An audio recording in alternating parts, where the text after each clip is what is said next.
순간에 쏟아진 7,000발 폭탄비 충격. 사우디 천무 맹폭의 후티 반군 괴멸해. 사우디 26조 K방한 무기 추가 계약. 정부가 수출용 미사일 사거리 제한을 300km에서 500km로 확장하는 방안을 잠정 승인한 것으로 전해졌다. 이란과 이란의 지원을 받는 세력들의 위협을 받는 중동 국가들의 요청에 따른 것이라고 한다.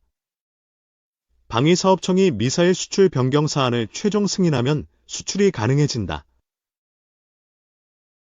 대통령실이 이달 초 국가안전보장회의에서 수출용 미사일 사거리를 최장 500km로 늘리는 방안을 잠정 승인했다고 보도했다. 우리나라 무기 주요 수입국 가운데 한 나라가 국산 다연장 로켓 천무에 들어가는 미사일의 사거리를 연장해달라는 요청을 받아들인 결과라는 분석이 나온다. 천무는 아랍에미리트와 사우디아라비아가 도입했다.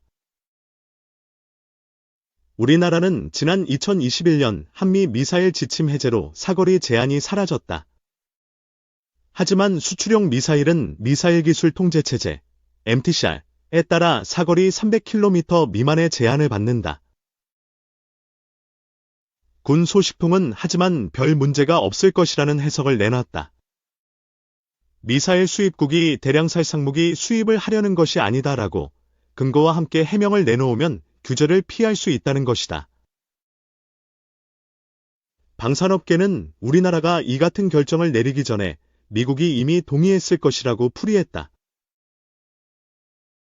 현재 중동 국가들은 이란과 이란의 지원을 받는 예멘 후티 반군 등의 장거리 미사일 및 드론 공격에 큰 위협을 느끼고 있다.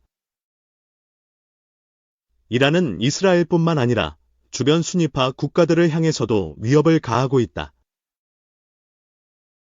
때문에 사우디아라비아, UAE, 요르단 등은 군비를 증강하고 있고 미국은 요르단과 키프로스의 항모강 습단 등 함대를 전진 배치해 놓고 있다.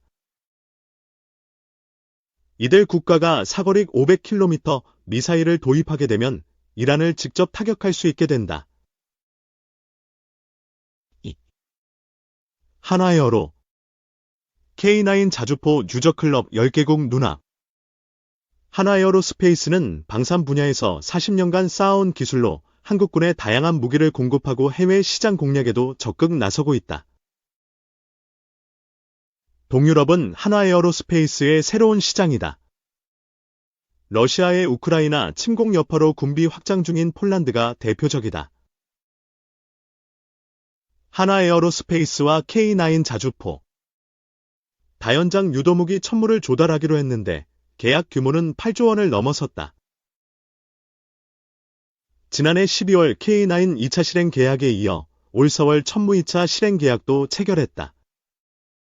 이 계약까지 원활하게 발효된다면 하나에어로스페이스와 폴란드 측이 맺은 계약의 규모는 약 14조 원에 달하게 된다.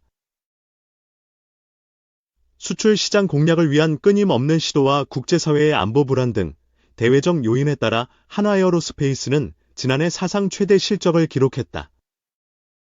올해 1분기 집계된 누적 수주 잔고는 30조 3천억 원에 달한다. 대표 무기인 K9 자주포는 우리나라를 비롯해 폴란드, 노르웨이, 이집트, 호주, 핀란드, 에스토니아, 터키, 인도 등 전 세계 9개국이 운용 중인 무기다. 수출 시장 점유율 50%를 넘긴 베스트셀러다. 예정된 계약 물량이 원활하게 수출되면 점유율이 70%에 육박할 것이라는 관측도 나온다. 최근에는 루마니아와 수출 계약 협상을 진행 중으로 계약 체결 시 K9 유저클럽은 10개국으로 확대된다.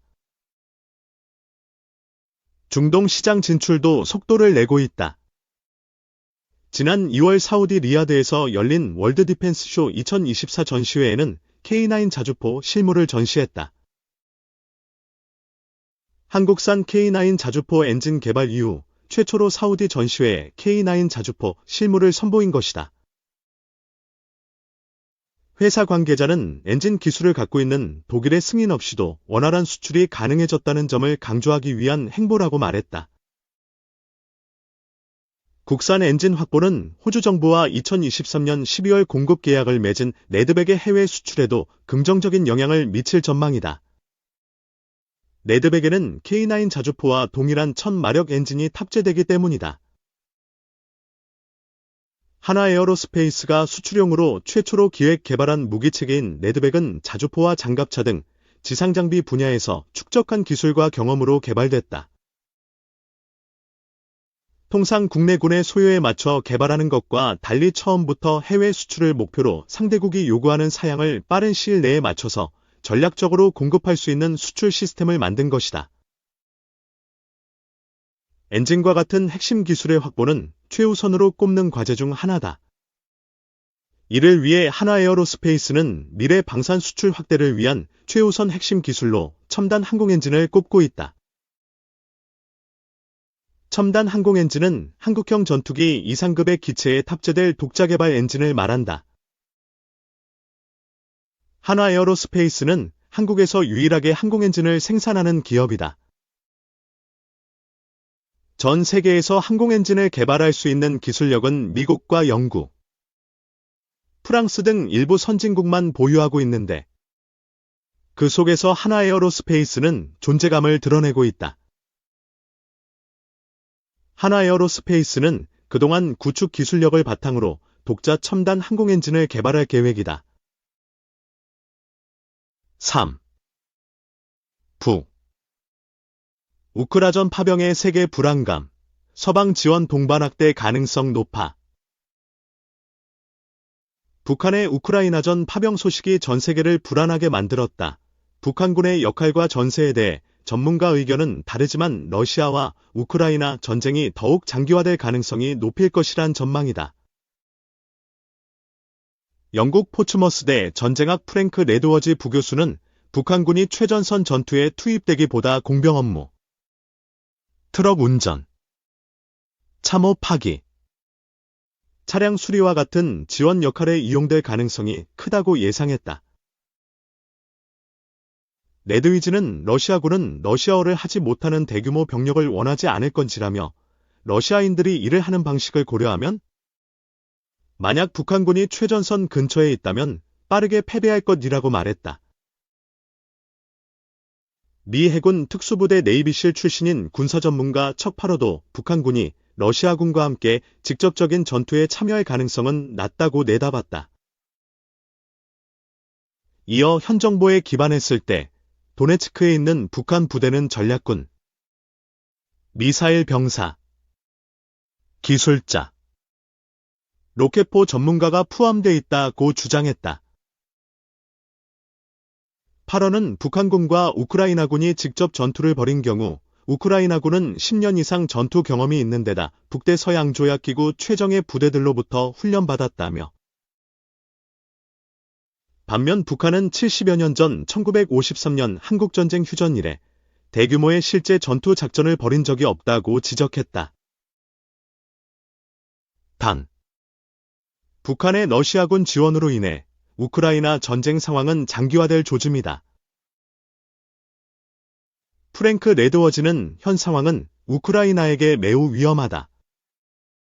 어떤 분야나 역할에서든 러시아군의 증강은 우크라이나에게 불리한 상황이라고 말했다. 볼로디미르 젤렌스키 우크라이나 대통령 역시 북한이 1만 명 파병을 준비한다는 소식에 세계대전을 향한 첫 단계라고 경계했다. 나토는 신중한 모습이지만 우크라이나 파병론이 다시 거론될 수 있다. 마르크 리터 사무총장은 현재까지의 우리의 공식 입장은 확인 불가지만 입장은 바뀔 수 있다고 말했다. 한편 국정원에 따르면 북한은 특수부대를 지난 3일부터 13일까지 러시아 해군 수송함을 통해 파견한 것으로 전해졌다. 북한군 1,500명은 청진 함흥무수단 인근 지역에서 러시아 태평양 함대 소속 상륙함 4척 및 호위함 3척을 이용해 러시아 블라디보스토크로 이동했다. 국내 정치권도 북한의 파병 행위를 비난했다. 한동훈 국민의힘 대표는 북한이 러시아를 돕기 위해 우크라이나 전쟁 참전을 결정한 것에 대해 대한민국을 비롯한 국제사회에 대한 명백한 위협이라며